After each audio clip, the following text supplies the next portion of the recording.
Good morning বন্ধুরা, সকলে কেমন আছেন? আমি তো বেশ ভালো আছি, কিন্তু বাজে বেলা 11টা সামথিং, দেখিনি এখনো ঘড়িতে। আর আমাদের আজকে কি কি রান্না হতে চলেছে দেখুন, দেখাই আপনাদের।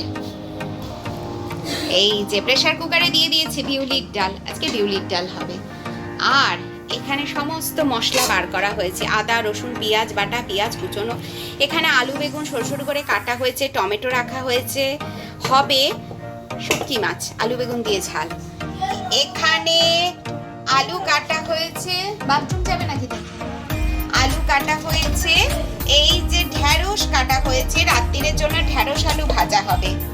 আর এখানে একটু আম কুচিয়ে রাখা হয়েছে, কেন রাখা হয়েছে সেটাও বলছি। দেখুন এইখানে কেটে রাখা হয়েছে মোটা মোটা করে আলু, এই আলু দিয়ে আম দিয়ে আর পোস্ত দিয়ে ভাজা হবে আজকে, একদম নতুনত্ব রেসিপি। ইচ্ছে আছে আপনাদের পুরোটাই দেখাবো। আচ্ছা, এখানে শুটকি মাছ কেটে ধুয়ে রাখা আছে। আর এখানে আম কাটা হয়েছে, দেখুন রাজা বাবান গিয়ে বাজারে বলেছে একটা আম দাও, এত বড় একখানা আম দিয়েছে যে যার 4 ভাগের 1 ভাগ এইটা, যার 2 ভাগ হলো এইটা, আর ওই রকমই একটা ভাগ নিয়ে আমি ওই আলু ভাজার জন্য কেটে রেখেছি। এটা হবে চাটনি, এটা একটু পুড়িয়ে বাবানকে শরবত করে দেবো, আর ওইটা আলু ভাজায় দেবো। একটা ওই রকম সাইজের বড় আম, মানে একটা আমি বোধহয় 300 350 হবে কি 400 হবে, এরকম একটা আম পাঠিয়েছে। তো সাথে থাকুন আর সবটা দেখতে থাকুন। আচ্ছা, এই যে আলু আম আর পোস্ত ভাজি হবে, যে দেখুন কড়াইয়ে তেল গরম হয়েছে। আচ্ছা, শুকনো লঙ্কা ফোড়ন দিয়ে দেবো, আর এবারে দিচ্ছি এই আলুগুলো, বেশ মোটা মোটা কেটে রাখা আলু দিয়ে দিলাম।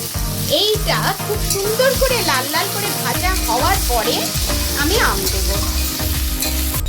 আলুটা দেওয়ার পরে বেশ সুন্দর ভাজা চলছে, আর একটু যখন লাল লাল হয়ে আসবে, দেখুন আলু কিন্তু একদম সেদ্ধ কমপ্লিট, ঠিক আছে। আর একটু ভাজা যখন কমপ্লিট হয়ে যাবে, তখন আমি এর মধ্যে আমটা দিয়ে দেবো। দেখুন মাঝে দিয়ে দিয়েছিলাম নুন আর হলুদ, বেশ সুন্দর লালচে লালচে করে ভাজা হয়ে গেছে। এবারে এই সরু সরু করে কেটে রাখা স্লাইস করা আম দিয়ে দিলাম। ভেবে দেখুন তো একবার কেমন খেতে হতে পারে। যারা টক ভালোবাসেন তাদের নিশ্চয়ই এতক্ষণে জিভে জল চলে এসছে, কি বলেন? আবার এর সাথে যাবে পোস্ত গুঁড়ো, দারুণ স্বাদ হবে। আমগুলো কিন্তু বেশ গলে গলে এসছে, দেখুন, ঠিক আছে, একদম সুন্দর হয়েছে।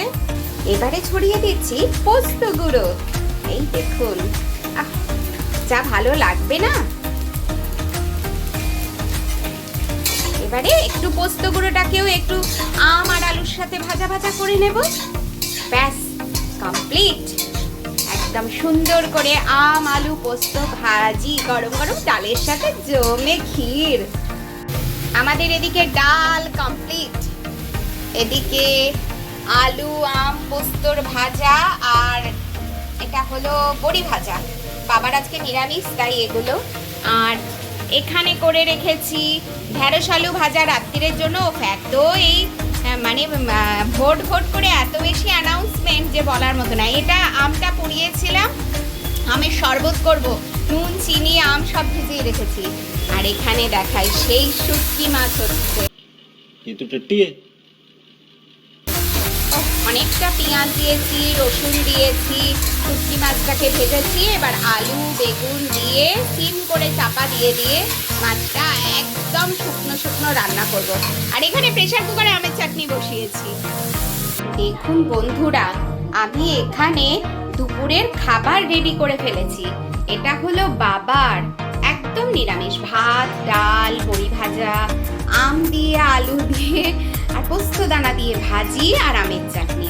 এখানে বাবানের আমের চাটনিটা দেওয়া হয়নি, দেব ডাল আলু ভাজা।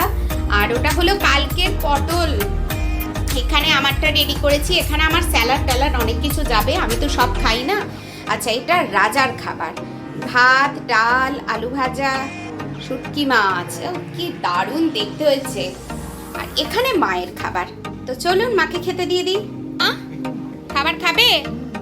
হ্যাঁ, গলায় তোমায় বেঁধে দেওয়া হয়েছে,